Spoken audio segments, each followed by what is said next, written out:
Sunday. Promise me. We will. I promise.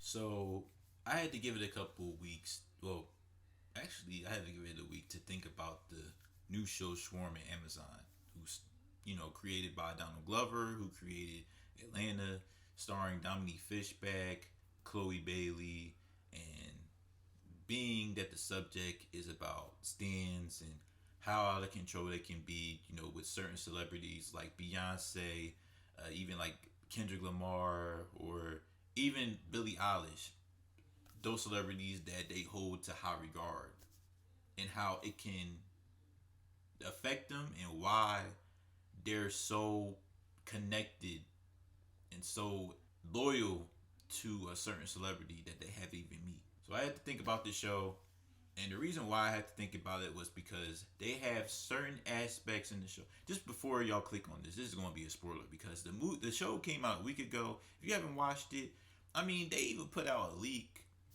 Well, it's not really a leak. They put out a scene of Chloe Bailey getting her cheeks clapped by Franklin. So if you haven't seen this series, then obviously don't check out the video. So I'm giving you this warning right now. All right, so they have certain aspects that I really like about Swarm. They talk, like I said before, they talk about stand culture and how ferocious it can be. Going online, you would expect them to know these celebrities, but they really don't.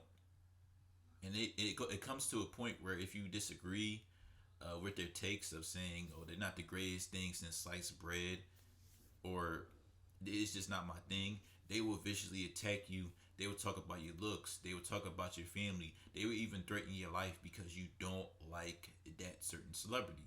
And I like how they go into this, especially when with Drea, who's played by Dominique Fishback. She goes into Twitter and she looks up these comments under the main tweets that talks about these celebrities. And the people troll and be a dickhead or whatever, doing some dumb stuff, like usual Twitter stuff. And then the stand takes it too far, and Drea, does her killing spree. And what leads her to doing this is her connection to Marissa, who's played by Chloe Bailey. They're basically best friends, kind of like sisters or whatnot, and they have this connection. But Chloe Bailey, of course, Marissa has her own life. She's with Franklin, Desmond Idris, moving on with her life, doing her own thing, doing makeup, trying to live through the future. But now we have this situation where she's splitting off with Drea, and Drea doesn't like that, and she's kind of awkward a little bit because there's the scene with Chloe Bailey, and she stares at her doing stuff with Desmond Idris, and he's staring back. You just like, what the hell is this? And this is like the second scene, by the way, so it just caught me off guard. In fact, after the first episode, I was just thinking about it all day. Like, this is the second scene? Okay, you got my attention so far. And so, of course, Chloe Bailey wants to move on. They both work at some type of thing at the mall involving makeup. A situation happens, and Chloe Bailey ends up getting fired. And so she has to stay with her boyfriend, and Dre doesn't like that, and she goes out of control because she's connected to Marissa, just like she controlled with Najee, who's kind of equivalent to all these celebrities I mentioned, like Beyonce, Billie Eilish, all that. And so that happens. The situation happened with Desmond Idris and Chloe Bailey, and Chloe Bailey ends up offing herself, and Drea goes into a deep depression, and it turns her into this vicious stand that I mentioned earlier, which is going on a killing spree, going after everyone that talks about her favorite celebrity, and she just lost. And I thought that was really interesting how they go into that and how she can be deeply affected by that. and how it's not because she's just a stan of the celebrity. It's just something deep that she's holding in, and she couldn't be her true self. And so I thought that was interesting. Also, the casting choices that Donald Glover made. Also, I want to mention this other creator because Donald Glover is not the only one that created the show. Hold on one second. Janine Neighbors created this with Donald Glover, and I thought she should get some credit for that. So, anyways, yeah, I thought it was interesting that they pick certain celebrities that are known for their stands. We have Chloe Bailey, of course, with Holly Bailey doing her thing with The Little Mermaid. They have stands connection to Beyonce. You have Paris Jackson, who's that Paris Jackson, the daughter of Michael Jackson, who's known for his stands, which is crazy. And then you have Billie Eilish, who's one of the top singers right now, and she has her stand. So I thought it was interesting that they pick those specific people to be in the show, and how all that connects to what this show is about, which is about stan culture being out of control, and something deeper is affecting how they are behaving in these situations when it comes to their favorite celebrity. Now, I just thought that was interesting the way they pick these certain actresses, and they do a really good job. Billie Eilish was really good, especially in her scenes. I thought the episode with her was like the second best, especially with her, being some type of mind controlling psychologist of some sort, being the leader of a cult, which is crazy because some people could accuse her of that with the way she approached her thing in real life as Billie Eilish, but here she's just a cult leader with these group of white women that's here in the house. And then you have Paris Jackson and Chloe Bailey. So I just thought that was interesting that they picked those specific actresses. They all do a really good job. People think Chloe Bailey, this is her first role. No, she did Grownish, and she used to do the Tyler Perry movies. I don't know if her sister was involved, but I know she was in it in one of them Tyler Perry movies, which is a fun fact. So, yeah, I thought that was interesting that they picked those actresses. But then, as much as I'm talking about the positives with this, the thing that makes this not, satisfying, well, of course it's not satisfying because it's a dark story, but the way they, especially in the later episodes, it's just not consistent. The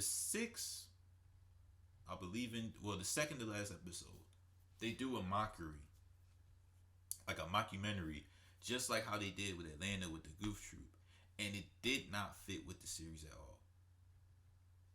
Dude, they had this black lady who, I'm gonna go there.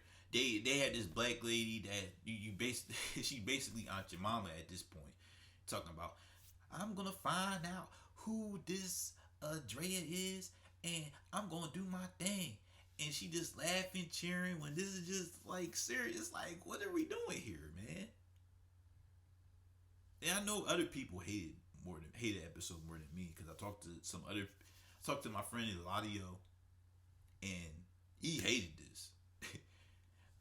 like to the point where it's just completely offensive, because Donald Glover is known for not writing black women well, and he kind of in the fence on that a little bit. So that's kind of fair the way they looked at it. I'm just saying this is just inconsistent with the whole series, because this is just a different tone, a different genre. Like, if you're gonna make this, do it in a different way, but not the way they did it. I personally, I just didn't like the mockumentary. I just rather they just go toward the end, because if they did that, it would have been a really good series. It would have been something to talk about. But instead, you got some controversy with this series, and it's just, yeah, it is what it is at this point. And so, just to get everything straight, because I got other things to do. So we go to the ending of the series, and she turns into something different at this point. She becomes Tony. She cuts off her hair. She want to look completely different. She meets Kersey Clemens. Kersey Clemens. I'm not even gonna say Iris West is the Flash because we barely see her in it. She was in Dope. She was in all these other shows. She was really good here too, you know. And Tony, who's Drea turns into Tony, by the way. So Tony lives her own life. She's on the run, living in the van, doing whatever, and she meets Kirstie Clemens, and they have some type of connection, have some type of chemistry. It's basically like a love story, and I thought that was kind of cool the way she basically rebooting her life. But instead, she can't get away from her past because of her connection to Niger. Like it's just out of control at this point that no matter who she's involved with, if they have something against that certain singer, they will destroy them, and they will do whatever it takes to protect their favorite celebrity. And she ended up gunning her, choking her. I was like, no, don't kill Kirstie Clemens. She's so fine. No. She does that. And Dominique Fishback, she does an amazing job while she, that is hard. Like, while she kills Kirstie Clemens and just tearing up because she didn't want to do it. But her mind, her body is just so connected to Niger that it's just like, I have to do it because you just talking shit to my favorite celebrity. And that was that. And then she finds a way to get into the concert somehow. Meets Niger, which is really crazy because in a certain scene, like I'm not completely sure, you can let me know down in the comments down below if they did something to Niger's face where it looks like Chloe Bailey and it looks like her a little bit. I'm not exactly sure, so let me know down in the comments. If she ends up meeting her and instead of kicking her out, she basically sings with Niger. And it's obviously a fake because ain't no way you just gonna go on top of the stage and just sing with her. No, you gonna get kicked out. You going to jail. You going to jail. Especially if she remember you biting her in her chin or whatever. You going to jail. But it was just a sad, in a good way technically for the story. But it's just sad the way she ended up being, eaten alive by her obsession with this celebrity. And it just goes to show a character study of how somebody can be so obsessive with someone that doesn't meet them, doesn't even know they exist, yet do whatever it takes to protect and love this certain celebrity that they haven't even have connections with. So that's basically my discussion for Swarm. I just wanted to talk about it because I wanted to talk about it a week ago, but I had some other things to do. But here, I have time. So Swarm, it had potential. It's a very good show. Dominique Fishback is amazing. I'm glad that she's getting work, that she's getting a rise for popularity. Just like Jonathan Majors, I thought she carried this whole show. She was in Judas and the Black Messiah. She was in that movie with Jamie Foxx, and she was in The Deuce, basically playing Jay-Z's mom. And she is amazing, and I hope she gets more recognition, especially since she's gonna be in Transformers later. She's gonna do her thing, and she's gonna get more opportunities, and I'll be happy with that. And I hope she does well with everything that's coming to her. So Donald Glover, he needs somebody on his side to just tell him to take a step back and just be like, I love your ambition and all that, but I think you should take a step back and just look at what you're trying to create and see if it makes sense here. But that's just my opinion. So that's it for my review for Swarm. Tell me what your thoughts on it or whatever. Tell me if you like it or not. Let me know down in the comments. Also subscribe to the channel and hit the notification bell to be the first to see my new content. Alright, y'all. Peace.